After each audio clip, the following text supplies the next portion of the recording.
അസ്സലാമലൈക്കും വറഹ്മത്തുള്ളാഹി തആല വബറകാതുഹു. അൽഹംദുലില്ലാഹ്. പ്രിയ സുഹൃത്തുക്കളെ, നമ്മളെല്ലാവരും അറിയേണ്ട ഒരു മോർണിംഗ് ഡെയിലി റൂട്ടീൻ്റെ ഒരു വീഡിയോ ആണ് നമ്മുടെ മുത്ത് ഹബീബ് മുഹമ്മദ് നബി സല്ലല്ലാഹു അലൈഹി വസല്ലമയുടെ ഒരു മോർണിംഗ് റൂട്ടീൻ ലൈഫാണ് ഇന്നത്തെ വീഡിയോയിൽ പറയുന്നത്. എല്ലാവരും വീഡിയോ മുഴുവനായിട്ട് കേൾക്കണേ.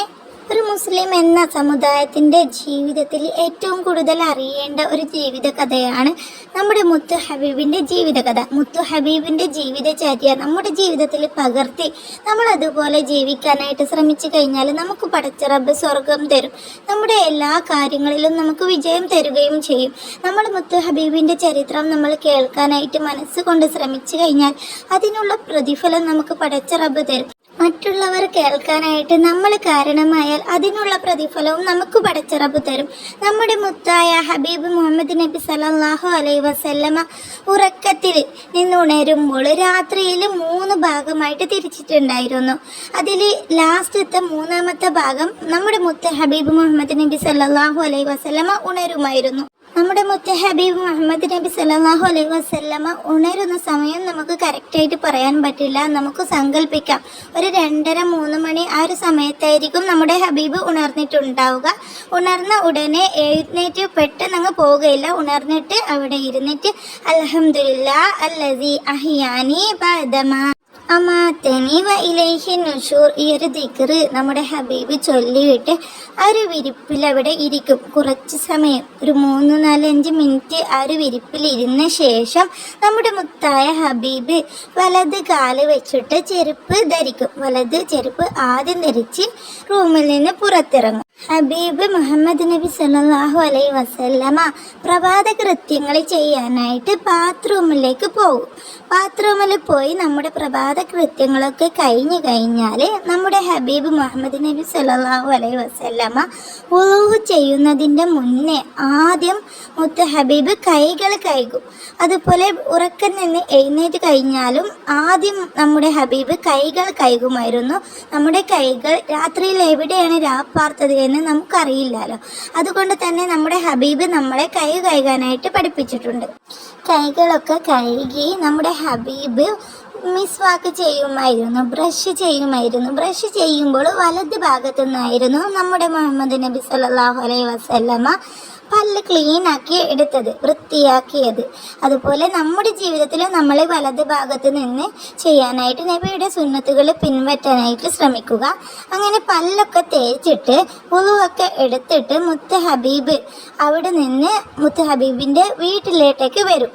വീട്ടിൻ്റെ അകത്തായിരുന്നില്ല, ബാത്റൂം കുറച്ച് ദൂരെയായിരുന്നു, മുറ്റത്തായിരുന്നു. നമ്മുടെ ഭാഷയിൽ പറയുകയാണെങ്കിൽ വീട്ടിൻ്റെ പുറത്തായിരുന്നു. അതുകൊണ്ട് തന്നെ അവിടെ നിന്ന് വുളു ചെയ്തിട്ട് വീട്ടിൻ്റെ ഉള്ളിലോട്ടേക്ക് വരും. വീട്ടിൽ നിന്ന് ഇറങ്ങുമ്പോൾ നമ്മൾ ഇടത് കാല് വെച്ച് ഇറങ്ങുകയും നമ്മുടെ വീട്ടിലേക്ക് കയറുമ്പോൾ വലത് കാല് വെച്ച് കയറുകയും ചെയ്യണം. അങ്ങനെയാണ് നമ്മുടെ നബി ചെയ്തിരുന്നത്. അങ്ങനെ വീട്ടിൻ്റെ ഉള്ളിലോട്ടേക്ക് വന്നു കഴിഞ്ഞാൽ പിന്നെ നമ്മുടെ നബി നിസ്കാരത്തിലും ഖുർആനോത്തിലും ദിക്റുകൾ ചൊല്ലുന്നതിലും മുഴുങ്ങിയിരിക്കും. നിസ്കാരം, തഹജ്ജുദ് നിസ്കാരം, അതുപോലെ വിത്ർ നിസ്കാരം എല്ലാം നിർവഹിക്കും. കൂടുതലായിട്ട് ഒരുപാട് നിസ്കരിക്കുകയും ചെയ്യും. ആ ഒരു സമയത്ത് പടച്ച റബ്ബിനോട് ഒരുപാട് ദുആ ചെയ്യുകയും ചെയ്യും. ഈ നിസ്കാരവും ഓത്തൊക്കെ കഴിഞ്ഞതിന് ശേഷം നമ്മുടെ നബി വെള്ളത്തിൽ, തണുത്ത വെള്ളത്തിൽ, മൺകുടത്തിൽ പാർന്ന് വെച്ച തണുപ്പിച്ച് വെച്ച ആ ഒരു വെള്ളത്തിൽ ഒരു ഗ്ലാസ് വെള്ളം എടുത്തിട്ട് അതിലോട്ടൊരു സ്പൂണ് തേന് ഇട്ടിട്ട് അതൊന്ന് മിക്സ് ആക്കിയിട്ട് കുടിക്കുമായിരുന്നു. നമ്മുടെ ഹബീബ് ധാരാളം വെള്ളം കുടിക്കുമായിരുന്നു. തേനിൽ ചേർത്തിട്ടുള്ള ആ ഒരു വെള്ളം കുടിച്ചതിന് ശേഷം അവിടെ ഇരുന്നിട്ട് ഒരുപാട് നമ്മുടെ ഹബീബ് ആലോചിക്കുമായിരുന്നു, ചിന്തിക്കുമായിരുന്നു. അന്ന് നടന്ന കാര്യങ്ങളും അതുപോലെ നമ്മുടെ ഉമ്മത്തിങ്ങളെക്കുറിച്ചൊക്കെ ആലോചിക്കുമായിരുന്നു. അതിനുശേഷം ബിലാൽ റളിയല്ലാഹു അൻഹയുടെ ബാങ്ക് കേൾക്കും. ബാങ്ക് കേട്ടാൽ വീട്ടിൽ നിന്ന് തന്നെ സുബഹിയുടെ മുമ്പുള്ള സുന്നത്ത് നിസ്കാരം നിസ്കരിക്കും. സുബഹിയുടെ സുന്നത്ത് നിസ്കാരത്തിൽ ആദ്യത്തെ റക്അത്തിൽ നമ്മുടെ മുഹമ്മദ് നബി ഓതിയത് ഫാത്തിഹയും അലം നശ്റഹും ഖുൽ യാ അയ്യുഹൽ കാഫിറൂൻ എന്ന് പറയുന്ന സൂറത്തുമാണ്. രണ്ടാമത്തെ റക്അത്തിൽ ഫാത്തിഹയും ഫീൽ സൂറത്തും ഇഹ്ലാസുമാണ് ഓതിയിരുന്നത്. പടത്തിൽ തന്നെ കുറച്ച് സമയം നിസ്കാരം കഴിഞ്ഞിട്ട് ഇരുന്നിട്ട് ഒരുപാട് ദുആ ചെയ്യുമായിരുന്നു. സുബയുടെ സുന്നത്തിൻ്റെയും ഇടയിലുള്ള ആ ഒരു സമയത്ത് നമ്മൾ ദുആ ചെയ്താൽ നമ്മുടെ പ്രാർത്ഥന പടച്ച റബ്ബ് എളുപ്പം സ്വീകരിക്കും. ദുആയ്ക്ക് ഉത്തരം കിട്ടാൻ ഏറ്റവും കൂടുതൽ ചാൻസ് ഉള്ള ഒരു സമയമായിരുന്നു അത്.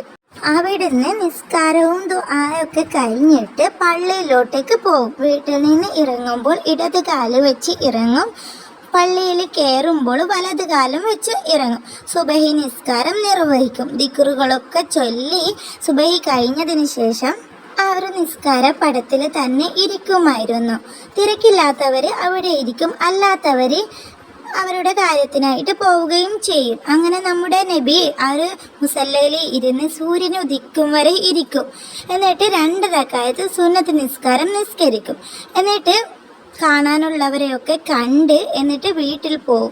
വീട്ടിൽ പോയിട്ട് ഭാര്യയുടെയും കുടുംബത്തിൻ്റെയും അടുത്ത് സഹായിക്കും, അവരെ സന്തോഷിപ്പിക്കും.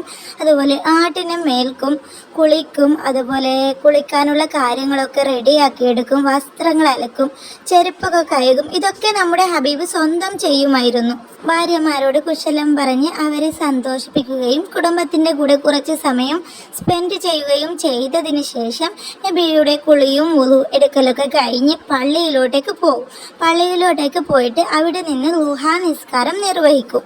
ളുഹാ നിസ്കാരം 4 റക്അത്താണ് ഏറ്റവും ചുരുങ്ങിയത് നിസ്കരിക്കാറ്, അല്ലെങ്കിൽ 8 കൂടിയാൽ. ളുഹാ നിസ്കാരം ഏറ്റവും ചുരുങ്ങിയത് നമുക്ക് 2 റക്അത്ത് അല്ലെങ്കിൽ 4 റക്അത്ത്, കൂടിയാൽ 8 റക്അത്ത്, അങ്ങനെയാണ് നമ്മൾ നിസ്കരിക്കേണ്ടത്.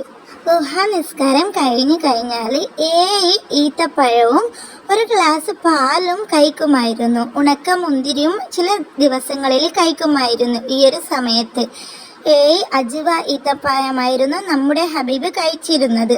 ചില ദിവസങ്ങളിൽ ഈ ഒരു ഈത്തപ്പഴവും ഉണക്കമുന്തിരിയൊക്കെ പാലിൽ ഇട്ടുകൊണ്ട് കഴിക്കുമായിരുന്നു, അല്ലാതെയും കഴിക്കുമായിരുന്നു. ഇത് നമ്മുടെ ഹബീബിൻ്റെ ഒരു പതിവായിരുന്നു. അതും കഴിഞ്ഞതിന് ശേഷം നമ്മുടെ ഹബീബ് ജോലി ചെയ്യാൻ പോകുമായിരുന്നു.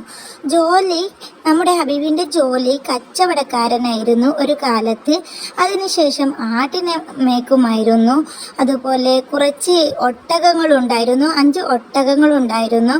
മറ്റുള്ളവരെ സഹായിച്ചു കൊണ്ട് ജോലി ചെയ്യുമായിരുന്നു. മറ്റുള്ളവർക്ക് ഉപദേശങ്ങൾ കൊടുക്കുമായിരുന്നു, അവർക്ക് ദർസ് എടുത്തു കൊടുക്കുമായിരുന്നു.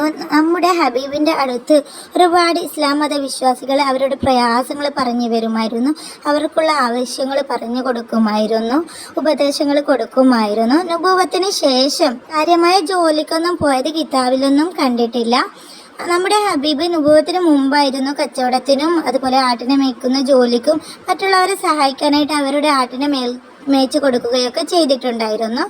ഇങ്ങനെയുള്ള നമ്മുടെ ഹബീബിൻ്റെ ജീവിതചര്യ നമ്മുടെ ജീവിതത്തിലും നമ്മൾ പകർത്താനായിട്ട് ശ്രമിക്കുക. നമ്മുടെ ഹബീബിൻ്റെ ഒരു മോർണിംഗ് റൂട്ടീൻ ലൈഫ് ഇങ്ങനെയായിരുന്നു. നമ്മുടെ ഹബീബിൻ്റെ എല്ലാ സുന്നത്തുകളും നിറവേറ്റാനായിട്ട് ജീവിതത്തിൽ പകർത്താനായിട്ടും ശ്രമിക്കുക. എൻ്റെ വീഡിയോ ഇഷ്ടപ്പെട്ടെങ്കിൽ മറ്റുള്ളവരിലേക്ക് ഷെയർ ചെയ്യുക. ഇതിൽ എന്തെങ്കിലും പറഞ്ഞതിൽ തെറ്റുണ്ടെങ്കിലും എൻ്റെ അറിവിൽ എന്തെങ്കിലും തെറ്റുണ്ടെങ്കിലും പടച്ച റബ്ബ് പുറത്തു തരട്ടെ. ആമീൻ.